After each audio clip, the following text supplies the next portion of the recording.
मेरा नाम समरीन है। मैंने बालिग होने के साथ ही पर्दा शुरू कर दिया था। क्योंकि मैं बचपन से ही बहुत ज्यादा खूबसूरत थी और गोरी भी थी, इसलिए छोटे बड़े सारे ही मर्द मेरे खूबसूरत बदन को बहुत गौर गौर से देखते थे। इसलिए मैंने 15 साल की उम्र से ही बुर्का निकाब पहनना शुरू कर दिया था और स्कूल कॉलेज की तालीम मुकम्मल करते ही मेरे कजिन राशिद से मेरी शादी कर दी गई। राशिद जोंग कंपनी में इंजीनियर थे, लेकिन बदकिस्मती से शादी के 2 महीने बाद ही राशिद का मोटरसाइकिल चिल्लाते हुए एक्सीडेंट हो गया और पांव टूट गया और सर पर शदीद चोट लगी, जिसकी वजह से उनकी बातचीत भी बंद हो चुकी थी, जिसकी वजह से वो बिस्तर पर पड़ गए और जाब जारी ना रख सकी। घर में मेरे और राशिद के अलावा सिर्फ राशिद की अम्मा यानी मेरी खाला ही थी। घर के अखराजात पूरे करने मुश्किल हो गए। मैं सोच रही थी कि जब तक राशिद ठीक नहीं हो जाते मैं खुद को इजाब कर लेती हूँ, लेकिन मसला ये था कि मैं बहुत ही ज्यादा पुरकशिश और खूबसूरत थी। बुर्काए निकाब के बावजूद अपने हासन को छुपा नहीं पा रही थी। जहाँ भी इजाब के लिए जाती मर्द मुझे किसी और ही नजर से देखते थे। मैं सख्त परेशान थी कि इसी दौरान राशिद के चचा जहाजेब अंकल जो इंग्लैंड में रहते थे वो पाकिस्तान आए और राशिद के एक्सीडेंट का सुनकर राशिद को देखने हमारे घर आए। जहाजेब अंकल की उम्र तकरीबन 50 साल हो चुकी थी। अभी तक वो इतने फिट और स्मार्ट थे कि 40 साल के नजर आते थे। सर के कुछ बाल ही सफेद थे, कद लंबा और उनकी बॉडी बिल्कुल एक बॉडी बिल्डर की तरह लगती थी। मैं तो उनके सामने बिल्कुल बच्ची नजर आती थी। क्योंकि मेरी उम्र अभी 23 साल थी कद की, तो मैं भी लंबी थी। मैं बहुत स्मार्ट थी उनके सामने। जहाजेब अंकल को जब हमारे सारी सूरत हाल पता चली तो कहने लगे कि मैं आप लोगों की एक हेल्प तो कर ही सकता हूँ कि मैं 4 महीने के लिए पाकिस्तान आया है वहाँ, और मैं यहाँ पाकिस्तान में भी अपनी 2-3 फैक्ट्रियाँ शुरू करना चाहता हूँ। उनके लिए मुझे जमीन देखनी है, उनकी बिल्डिंग बनवानी है, स्टाफ भर्ती करना है और घर तो मेरा पहले ही यहाँ बना हुआ है, तो मुझे घर और किचन के काम के लिए को लड़की वैसे भी रखनी थी। तो अगर समरीन आप ये ड्यूटी सर अंजाम दे सकती हो तो इस तरह मेरी भी जरूरत पूरी होती रहेगी और आपकी हेल्प भी होती रहेगी। मैं आपको 30,000 मायना देता रहूंगा। 30,000 का सुनकर आंटी तो खुशी से उछल पड़ी।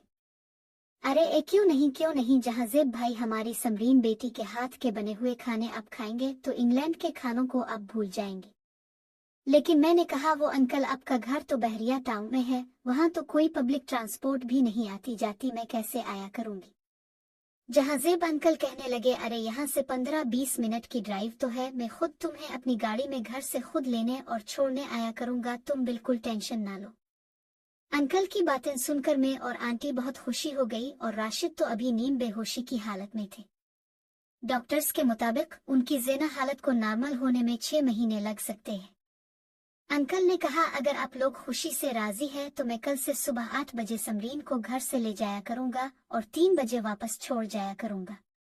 मैंने आंटी की तरफ देखा तो आंटी ने खुशी खुशी इजाजत दे दी और कहने लगे अरे समरीन बेटी, तुम बेफिक्र होकर चली जाया करो, घर के कामों को, राशिद की जरूरतों को मैं खुद देखती रहूंगी।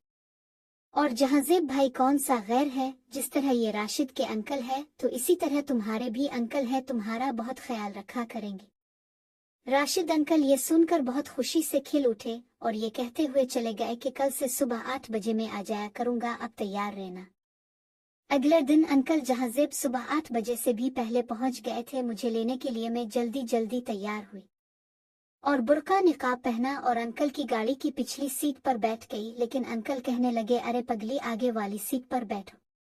मैं बहुत शर्मा रही थी, लेकिन अंकल के इसरार पर मैं अंकल के साथ फ्रंट सीट पर बैठ गए। जहाजेब अंकल की गाड़ी बहुत ही जबरदस्त और आरामदायक थी, एसी चल रहे थे। अंकल ने मुझसे पूछा समरीन अपने नाश्ते में क्या खाया है। मैंने कहा अंकल जी मैं सुबह फजर की नमाज पढ़कर फिर सो जाती हूँ, क्योंकि इस वक्त राशिद और आंटी भी सोए हुए होते हैं, फिर 9 बजे हम जागते हैं तो इस वक्त हम नाश्ता करते हैं। अंकल कहने लगे नाश्ता तो मैंने भी नहीं किया चुल्लू, पहले हम किसी अच्छे से रेस्टोरेंट में नाश्ता करते हैं, फिर घर चलेंगे, क्या ख्याल है आपका। मैंने कहा ठीक है अंकल जी, जैसे आपको अच्छा लगे। अंकल जी ने एक बहुत ही शानदार रेस्टोरेंट में मुझे नाश्ता करवाया और साथ जूस वगैरह पीकर हम अंकल के घर बहरिया टाउन पहुंचे। अंकल का घर और घर का सारा सामान भी बहुत ही ज्यादा शानदार और बहुत महंगा था, लेकिन क्योंकि अंकल के बीवी बच्चे अभी इंग्लैंड में ही थे, इसलिए इस घर में जहाजेब अंकल बिल्कुल अकेले ही रहते थे, इसीलिए तो मुझे घर के कामकाज के लिए रखा था। खैर मुझे सारा काम समझाकर अंकल अपने बेडरूम के अंदर चले गए। 3 बजे में सारे काम वगैरह से फारिग हो चुकी थी तो अंकल मुझे वापस घर छोड़ गए। इसी तरह हमारी रूटीन चली शुरू हो गई। आज मुझे अंकल के घर चौथा दिन था। मैं अंकल के बेडरूम को सेट कर रही थी। अंकल अपने लैपटॉप पर काम कर रहे थे कि मेरा दिल यूं खराब सा होने लगा और उल्टी आने लगी। मैं भागकर अंकल के बेडरूम वाले बाथरूम में ही चली गई। मेरी हालत देखकर अंकल भी परेशान से हो गए थे। वो मेरी हालत से शायद समझ गए थे कि मैं हामिला हूँ। कहने लगे, समरीन कितना वक्त हो गया है आपकी शादी को। मैंने कहा, अंकल जी कल तीसरा महीना शुरू हो जाएगा। अंकल कहने लगे, ओहो इसका मतलब है कि आप प्रेग्नेंट हो चुकी है। मैं शर्मा कर खामोश हो गई और नीचे देखने लगी। जहाजेब अंकल उठकर मेरे पास आ गए और मुझे हाथ से पकड़कर अपने बेड पर बैठा दिया और कहने लगे, अरे पगली गुड़िया, अब मुझे पहले बता देती कि मैं प्रेग्नेंट हो चुकी हूँ। क्योंकि प्रेग्नेंट होने के बाद डिलीवरी तक लड़की को बहुत ज्यादा आराम और केयर की जरूरत होती है। इसलिए कल से तुम्हारा काम काज बिल्कुल बंद है। बस तुमने अपनी रूटीन के मुताबिक सुबह यहाँ आना तो है, लेकिन काम कोई नहीं करना। बस 3 बजे तक यहाँ आराम ही करना है, क्योंकि तुम्हारे घर में आपको कौन आराम करने देगा। और हाँ, मैं अपने घर के कामों के लिए भी कोई और खातून रख लूंगा और तुम बस यहाँ आराम करने आया करोगी और इसी बात की तुमको तनख्वाह दूंगा। और ये प्लीज मेरे घर में आकर ये निकाब भी उतार दिया करो, क्योंकि तुम्हें यहाँ सिर्फ आराम करना है बस।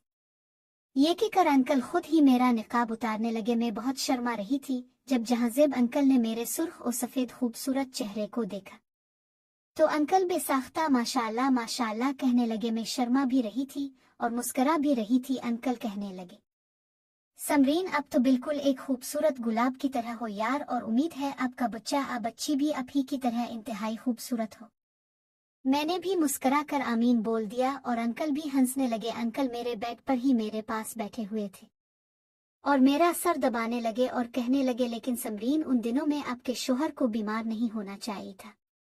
इस वक्त तो आपको और आपके बच्चे को राशिद की बहुत सख्त जरूरत है, वरना बच्चे की नशोनुमा ठीक तरह से नहीं हो सकेगी और हो सकता है बच्चा माजूर पैदा हो। मैं ये सुनकर एकदम घबरा गई और उठकर बैठ गई और जहाजेब अंकल से इसकी वजह पूछने लगी। जहाजेब अंकल कहने लगे, देखो समरीन, बात तो कुछ ऐसी है कि शर्म की वजह से मैं तुम्हें समझा भी नहीं पा रहा, लेकिन तुम्हारी और तुम्हारे बच्चे की सेहत और जिंदगी का मामला है, इसलिए बताना भी जरूरी है कि देखो समरीन, जब शादी के बाद लड़की हामला हो जाती है तो पहले 4 महीने में बच्चे के जिस्म के आज़ा बनते हैं। इसलिए प्रेग्नेंट होने के बाद पहले 4 महीने मियां बीवी को प्यार करना चाहिए। इसी से बच्चे की नशोनुमा होती है, यही बच्चे के लिए गोया फीड होती है। और अगर बच्चे को रोजाना ये फीड ना पहुंचाई गई तो बच्चा ज़हनी और जिस्मानी तौर पर माजूर पैदा होता है, फिर सारी जिंदगी की तकलीफ और परेशानी गिले पड़ जाती है। अंकल की ये बातें सुनकर मैं बहुत ही ज्यादा परेशान हो गई और मेरी आंखों में आंसू आ गए। मैं रोने लगी तो जहाजेब अंकल मुझे तसल्ली देने लगे और मेरे सर पर शफकत से हाथ फेरने लगे। मैं भी रोते रोते अंकल के कंधे के साथ लग चुकी थी।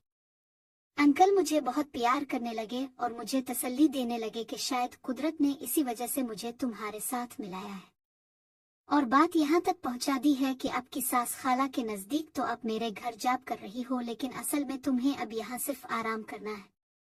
मैंने रोते रोते कहा, अंकल जी ये तो बहुत ज्यादा एहसान है आपका, लेकिन राशिद का तो डॉक्टर्स ने बताया है कि कम अज कम अभी 6 महीने और लगेंगे उनको पूरी तरह नॉर्मल होने में।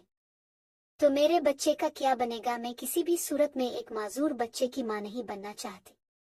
अंकल मुझे और ज्यादा लाड प्यार करने लगे और कहने लगे, समरीन मेरे होते हुए आपको किसी भी चीज की जरी बराबर फिक्र नहीं होनी चाहिए।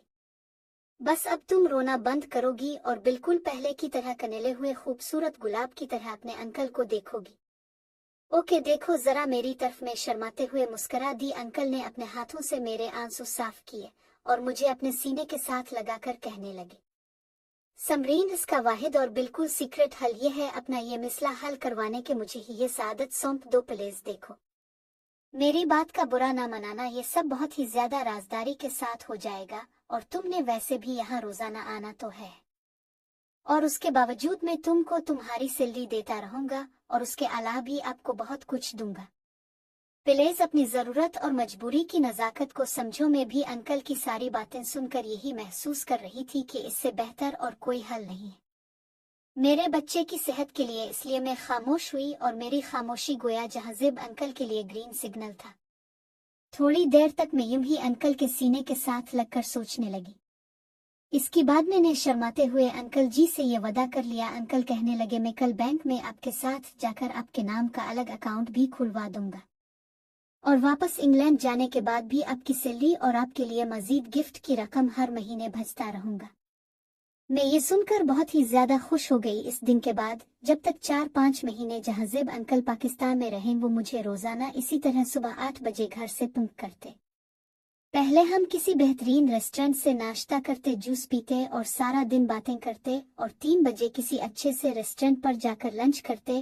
कभी कभी अंकल मुझे शॉपिंग भी करवाते और घर वालों के लिए भी जूस और खाना वगैरह लेकर देते। अभी चंद दिन पहले ही अंकल वापस अपनी फैमिली के पास इंग्लैंड चले गए, लेकिन हम दोनों का ये एग्रीमेंट हो चुका है कि अंकल हर महीने मेरे अकाउंट में 30-40 हज़ार रुपए भी भेजते रहेंगे और हर साल 3-4 महीने के लिए अपनी समरीन के लिए पाकिस्तान भी आते रहेंगे।